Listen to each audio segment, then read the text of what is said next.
Hello, beautiful beings, and welcome to this new episode of Body Poetry Podcast. So, I know that I say that for every episode, but I haven't been here in a long time, and I really thank you for your patience. But I'm really excited about today's episode because it really is something that speaks to my heart. I mean, it always does, but this one is going to be quite of a raw episode. And when I say raw, it's more of a vulnerable episode. So I'm going to talk a bit about my story and some personal things. So maybe you will relate, maybe not, maybe it will help you. I hope it will. And today is all about the sense or this feeling of not being enough. So just like the title says, never enough, which is all about self-worth. And I want to talk about self-worth in the body and the mind. So really combining those two aspects and diving into those two aspects. Feeling like I'm never enough is a pattern that is part of my cellular memory. It's the one thing that I've been struggling with my whole life until today. I've been working on it the past years, of course, but out of all the other patterns or wounds that I have, this one is a pain in the bum. Excuse my language. Never doing enough, never giving enough, especially when it comes to teaching. Never being good enough, tall enough, never posting enough when it comes to social media. Like, that's a very silly thing. Just never being enough in general. And through my healing journey, I've come to realize that the environment I grew up in and my past romantic relationships, also friendships, have definitely fed this anxiety, if not intensified it. As much as I love my family, and it has nothing to do with love itself, they obviously have unhealed traumas and wounds, just like everyone on this planet. But these particular traumas are all linked to self-worth, which is something that has been quite relevant for me to understand this pattern that I have. So to give you a context, my mom has 8-year difference with her brother and sister, and she pretty much grew up on her own because her father left when she was only 9 or 10, and her mom, so my grandmother, was busy trying to make enough income to raise 3 kids on her own, so she wasn't very present. My mom is a clever fairy. She's interested in so many things. She's creative and she's incredibly well cultivated. She has so much culture, it's insane. So she always managed to get things done on her own. She studied journalism and she traveled the world. And it kind of sounds like me, actually, now that I think about it. I also studied journalism and traveled the world. Not the entire world, but soon. So yet she feels that she feels the need to prove herself constantly. She feels the need to give more, to do more in order to be loved. And as she never had that sense of validation from her parents, especially from her dad, so she's been trying to look for that, and unconsciously she looked for that in my dad.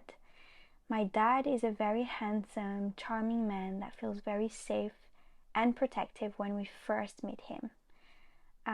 But he grew up in a country that was at war at the time and in a family that never accepted him as he was. I don't think he wants me to go into details if he's listening to this, so out of respect, I won't list the things he went through. But he had a very difficult relationship with his dad that involved abuse.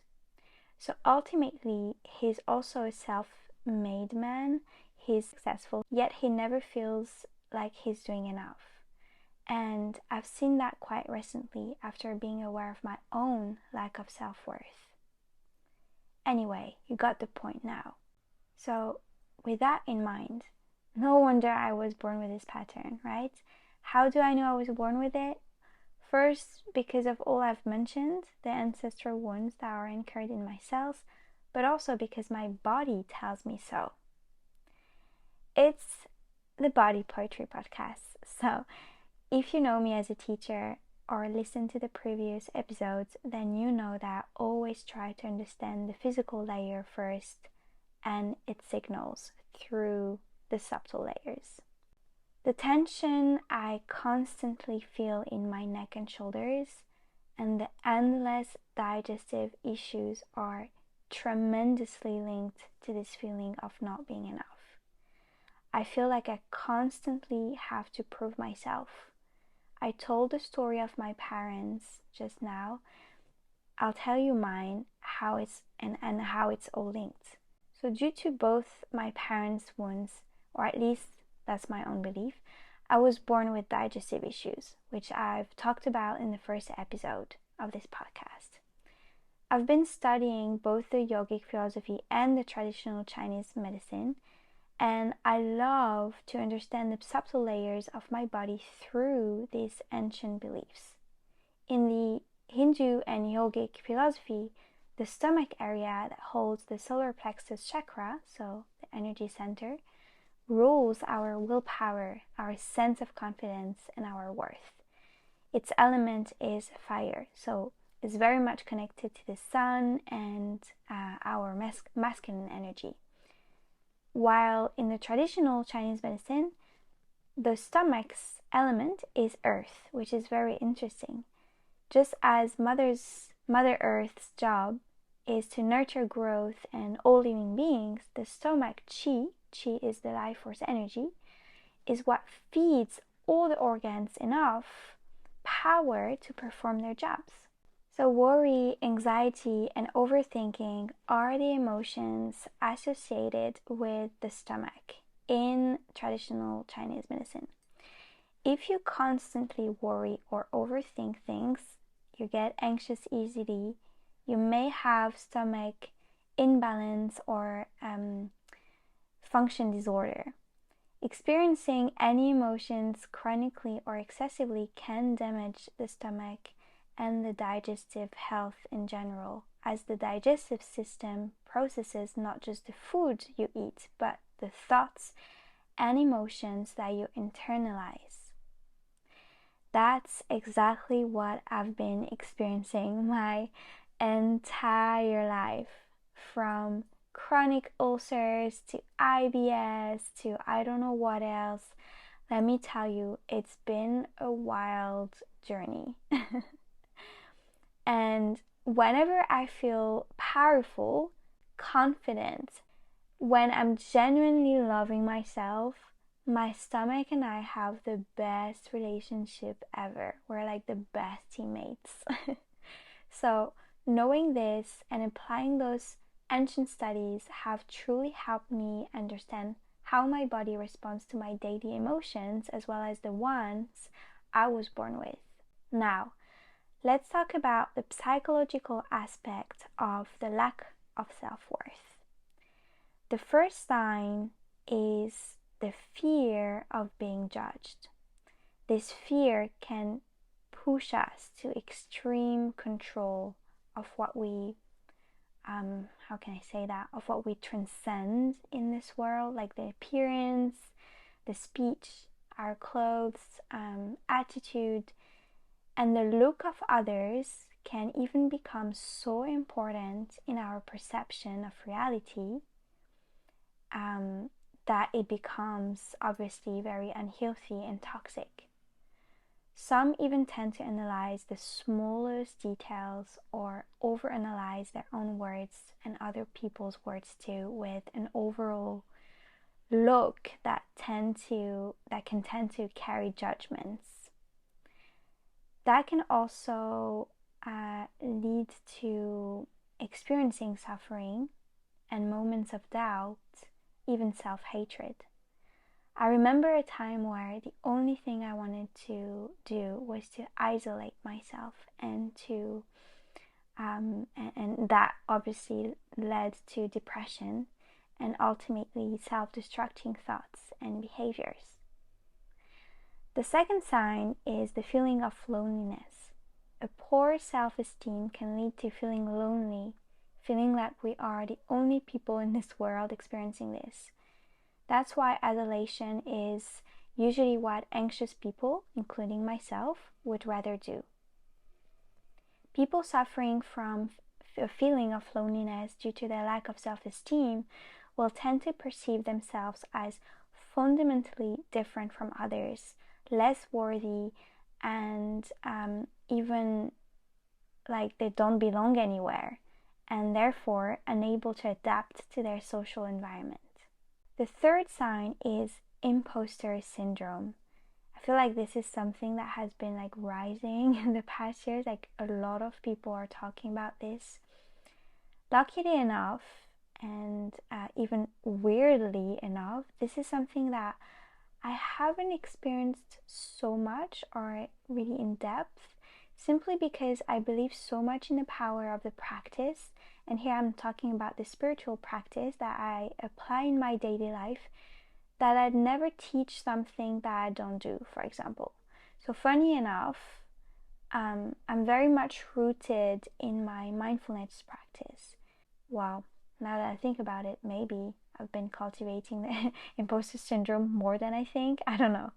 But for example, when I have a very complex relationship with humility.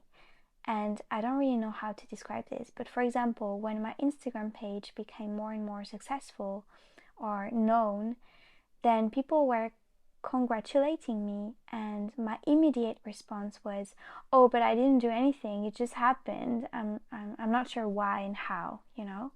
Like I didn't recognize any of my own work, all the effort that I've put in creating this page, like writing those words, sharing those raw feelings. I mean, now that I think about it, it's crazy because I haven't been capable of saying, girl, look at you, be proud of you for all you've done."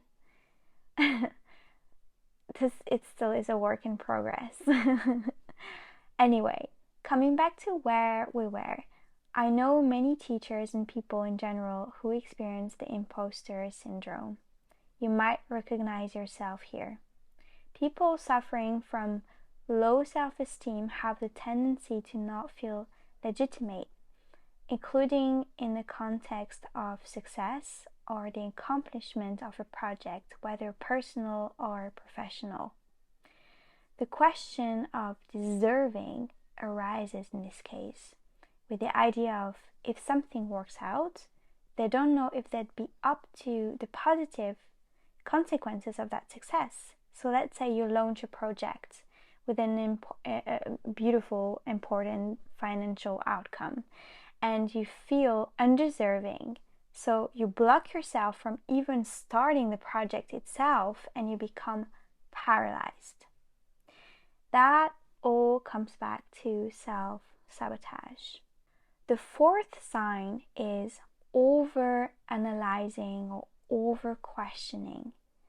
When self-questioning becomes excessive, when we do not stand tall and strong with our opinions because of a constant sense of doubt, I mean, this is obviously blocking you as well, right? When we're talking about being blocked, this is blocking us to move forward.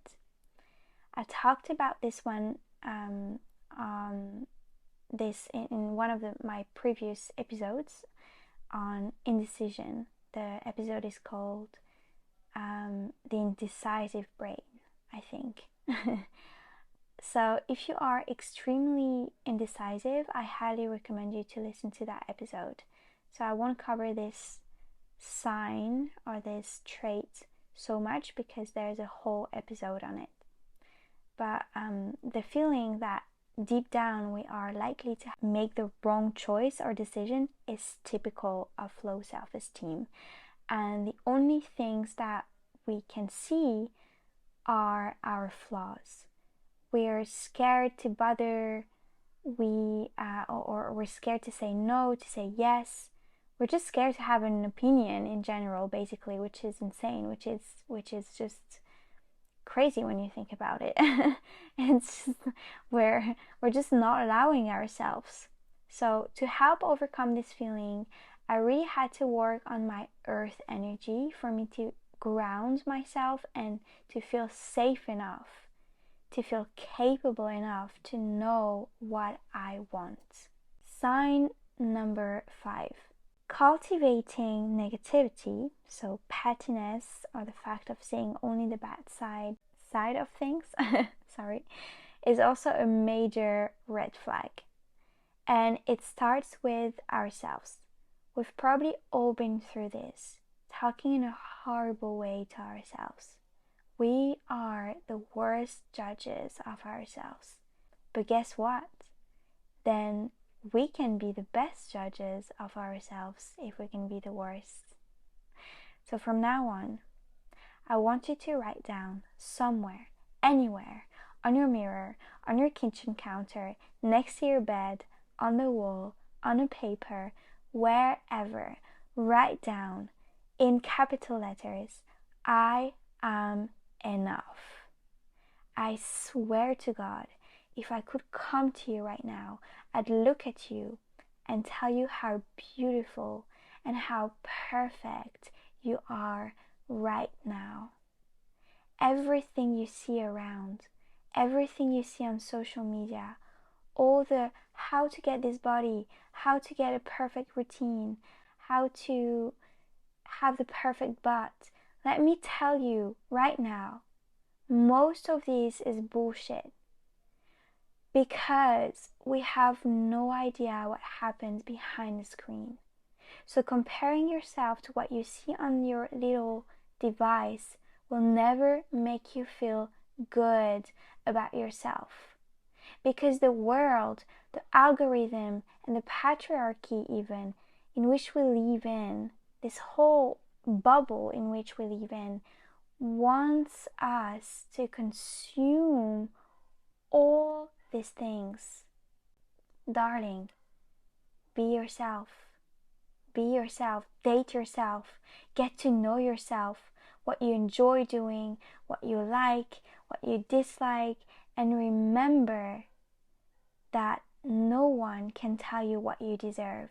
No one and nothing defines your worth. Stop being so negative towards yourself. This lifetime is temporary. You deserve all the good things in this world. So again, today, I want you to write down somewhere in your home, I am enough. It can even be the wallpaper of your screen, the background of your screen, wherever you want on your phone, wherever. And you will read it every single day. After a week or a few days, send me a message on Instagram and tell me how you feel.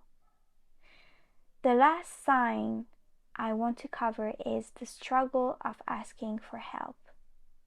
Paradoxically, it's most times people with good self-esteem, they have more ease to ask for help when needed. And those of us with a very poor self-worth may feel devalued, and therefore we don't acknowledge when we need help and that we need help. When we refuse to ask for help, and this happened to me a lot in the past and I'm still learning, we don't want to bother other people. We just think we do it all on our own, as if everything was under control, when in reality it's not. So these were a few signs to recognize a lack of self-worth.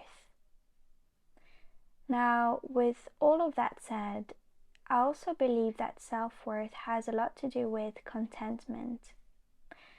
But I can't help but wonder, can we really feel entirely content with every fiber of our being?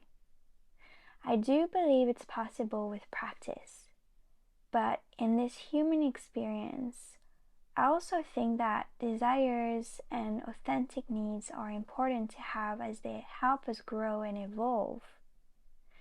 The key is to be able to find that in-between space where we can enjoy what we have and at the same time feeling driven to take action towards sustainable goals, or I prefer to say intentions rather than goals. We have to remind ourselves that life is filled with infinite possibilities, and that's a beautiful thing because that means we can expand. On the other hand, it also means that there will always be more. There will always be more to do, to get, to feel, to give, to receive. And let me tell you one thing that may help you shift your perspective. Those moments are temporary. The second you get something achieved, you move on to the next thing. The feeling of satisfaction just goes away in seconds. Most times, when we achieve something, we look forward to the next thing. So it ends up being an endless circle of expectations. I think for me, that's the most difficult part of this whole never being enough thing. Expectations. I have such high standards when it comes to expectations, and not with others, but with myself. I set such unrealistic goals or tasks on a daily basis. And I've come to realize how absurd that is and how self-sabotaging that is. This pattern I have comes from my teenagers, where I was used to compare myself to others to reach a certain level of perfection. So that's a story for another day, but that's also very much linked to my past or my background as a ballet dancer, right? I was always trying to reach perfection in the way I was moving, in the way I was just acting in my everyday life, which is insane. So again, here I'm talking about my own perception and my own perspective of perfection and how I used to view it. But I've come to a point where I only want to cultivate kindness today because I'm so done. I swear I'm so done with living a life that doesn't allow me to feel and embody my greatest power, my rawness, my humanness, my whole being, just as I am now. I am worthy of success. I am worthy of the kindest and most tender love. I am enough. You are worthy of success. You are worthy of the kindest and most tender love. You are enough. If you want things to come your way, you need to start believing that you deserve them. I hope all of these words in this entire episode helped you in any way. I love you, and I thank you so much for listening. If you enjoyed listening, I would please love you to rate this podcast so I can spread this magic to as many beings as possible. I'll see you next time. Thank you for being you.